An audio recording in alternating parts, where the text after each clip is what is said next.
Mission political reservation खाला अनुसूचित जमातींच्या आरक्षणाक गोंय तृणमूल काँग्रेसीन तेको दर्शयला। आरक्षणाची मागणी पुराय जावंक ना जाल्यार लोकसभा वेंचणुकेचो आमी बहिष्कार करतले अशी शिटकावणी तृणमूल काँग्रेसीन दिल्या। देशाची जी घटना आसा, जी बाबासाहेब आंबेडकरान जी निर्माण केली, ते घटनेन स्पश्ट म्हणलेलें आसा की खंयचे समाजाक जे हक्काचें स्थान जाय ते मेळपाकूच जाय।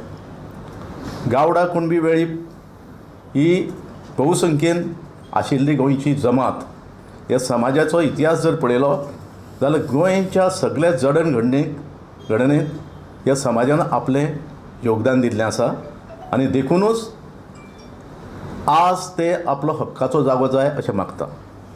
तेंचे मदीं एक अशी भावना जाल्ली आसा आनी तेणी मागणी केल्ली आसा जी तुमच्या सगळ्या पत्रकारांच्या माध्यमांतल्यान, न्यूजपेपर, प्रिंट मिडियाच्या माध्यमांतल्यान सगळे गोंयच्या जनतेक तेणी कळोवन दिल्लें आसा की 2024 जावपी पार्लमेंट इलेक्शन, ते इलेक्शन पयलीं जर आमचो हो संविधानीक अधिकार जर आमकां प्राप्त जालो ना जाल्यार आमी जावपी त्या निवडणुकीचेर म्हणजे पार्लमेंट इलेक्शनाच्या सगळे प्रक्रियेचेर आमी बहिष्कार घालतले आनी सगळे देशांतल्या जनतेक आमी दाखोवन दितले की आमचो हो संविधानीक हक्क आमकां मेळूना, देखून आमी ह्या निवडणुकीत भाग घेवचो ना।